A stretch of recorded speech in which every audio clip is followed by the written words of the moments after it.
pagsimula ay may kaakibat na pagtatapos.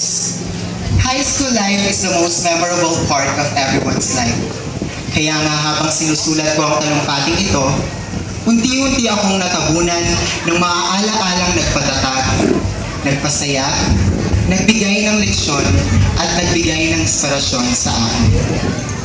Sa ating pong kagalang-galang na panauhing pandangal, Ginang Susana Malyari Reyes, sa mga kinatawan ng Departamento ng Edukasyon, Dibisyon ng Luzon ng Gapan, Ginoong Romulo de Guzman, sa ating pong punong barangay, kagalang-galang Wilfredo Bautista, sa Pangulo ng FPTA, Ginang Rowena Bautista, sa ating mahal na punong guro, Ginang Virginia Flores, sa mga ulong guro, sa mga guro, mga magulang, at sa mga kapwa ko magsisipagtapos, isang magandang gabi po. Our high school journey has come to an end. Tuluyan na nga nating natanggap ang diplomang bunga ng ating pagsusunog ng kilay gabi-gabi. Diplomang magpapatunay na tayo ay nagsikap at nagtiyaga sa loob ng 4 na taon sa ating inang paaralan, ang mataas na paaralan ng San Roque. 4 na taon na nga ang nakalipas. 4 na taong punong-puno ng pagkakaibigan at pagdadamayan. 4 na taong dramahan at tawanan. 4 na taong hingian ng papel at hiraman ng ballpen. 4 na taong pagtutulungan sa oras ng kagipitan. Sa 4 na taong iyon, maraming alaala ang nabuo. Alaalang ating dadalhin hanggang sa ating pagtanda at mga alaalang ating babalikan pagdating ng panahon. Nakakalungkot isipin na pagkatapos ng gabing ito, tayo ay magkakanya-kanya muna upang tahaking ang panibagong yugto ng ating buhay. Yugto na magdidikta at hahatol sa ating kapalaran, ang mundo ng kolehiyo. Maaaring ang iba ay mag-aabogasya o magmemedisina. Pwede rin inhinyero, guro o nurse. Ang iba naman ay siyentista, astronaut o inventor. Lahat ng yan ay maaaring maging tayo.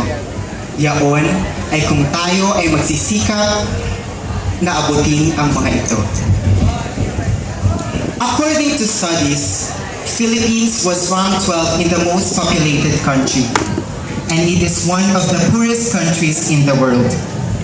In addition, Philippines is the dirtiest politics in Asia.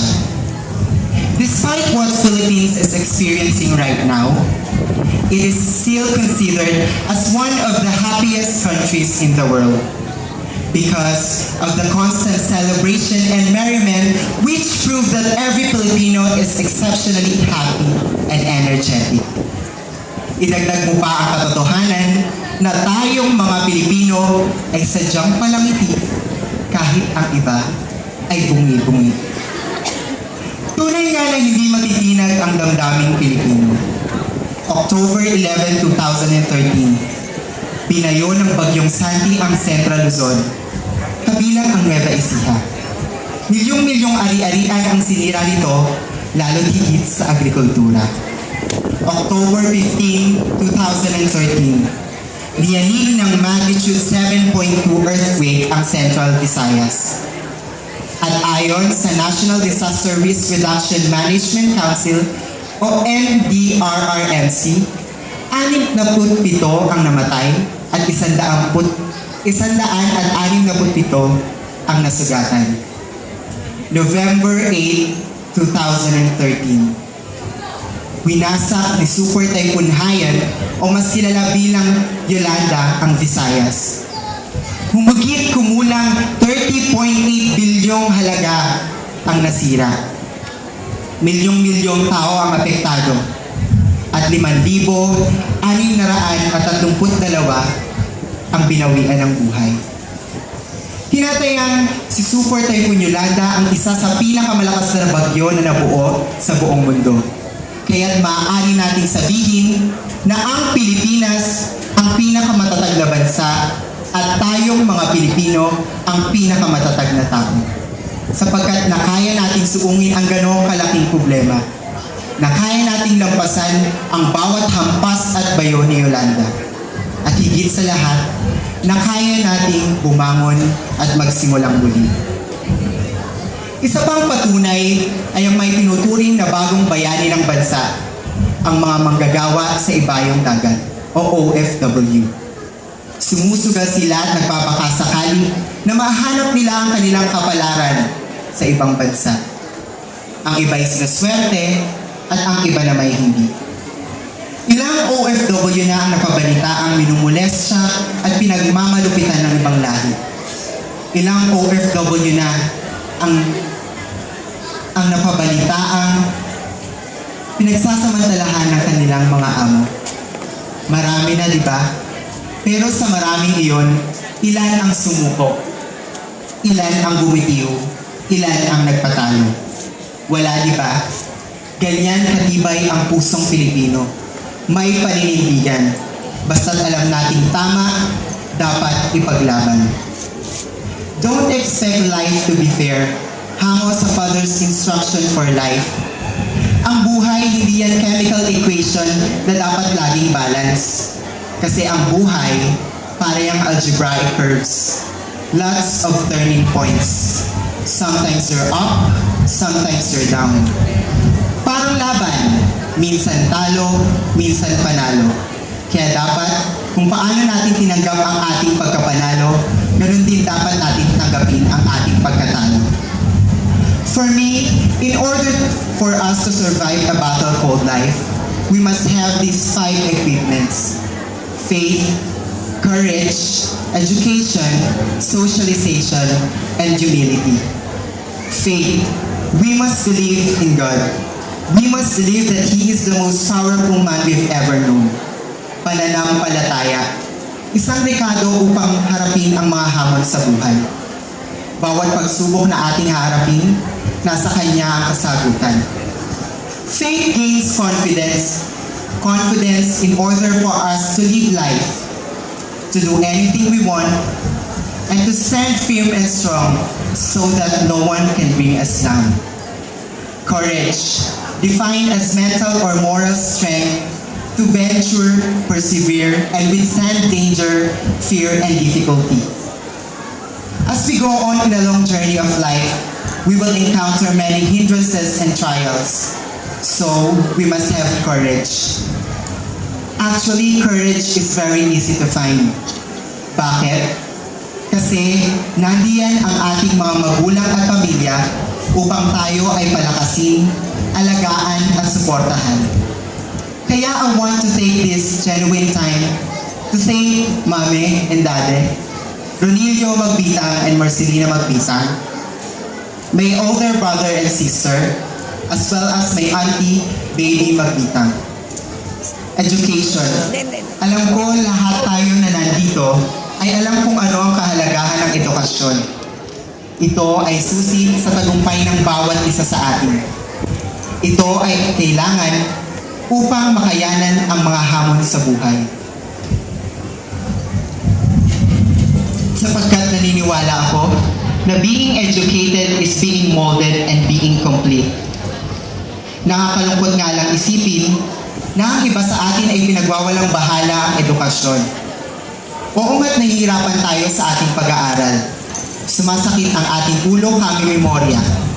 Nahihilo tayo kakaintindi ng mga arithmetic. At nagkakautal-utal tayo kakasabit ng lingwaheng Ingles. Pero nakikita mo ba ang kinabukasan mo kung di mo sisikaping pag-aralan ang mga ito? Marahil isang malaking pasakit o di kaya'y dilubyo. Tunay nga na mahirap mag-aral, pero mas mahirap ang walang pinag-aralan. Socialization. No one is an island. Hindi tayo maaaring mabuhay ng nag-iisa. Kailangan natin ng mga taong aalalay, iintindi at tutulong sa atin. Ang ating mga kaibigan. Mga kaibigan na kapag bumili ka ng pagkain, mas marami pa silang makakain kaysa sa'yo. Mga kaibigan na kapag napahiya ka, tatawanan ka muna bago ka tulungan. Sila ang mga taong maaaring magpalakas sa atin, mga taong mag-aabot ng kanilang kamay upang tulungan tayong tumayo at umahon sa oras na tayo madapa. Humility is state of being humble. Ang nagmamataas ay ibinababa at ang nagpapakumbaba ay itinataas. Sa ating patuloy na pagkikibaka sa buhay, marami tayong maaabot, marami tayong mapapatunayan. Pero hindi ibig sabihin nito, tayo ay magmamataas na. Bagkus, dapat tayo ay manatiling nagpapakumbaba. Sapagkat sabi nga nila, ang nasa taas, pag bumagsak, lagapak, at tiyak na masasaktan. Life is like physics. There's someone who accelerates and there's someone who will not. Life is English, sometimes interrogative, sometimes exclamatory, and oftentimes declarative. Life is definitely mathematics. We must know the right formula to be able to attain success. I want to end this speech with a quote. When something bad happens, you have three choices. You can either let it define you, let it destroy you, or let it strengthen you. Sa buhay ng tao, maraming balakid, maraming hadlang, maaari tayong madapa. Ngunit iyon ay hindi senyales ng pagsuko, bagkus isang leksyon na dapat matutunan upang di na tayo muling madapa pa. Again, good evening and enjoy the rest of the night. Maraming salamat po.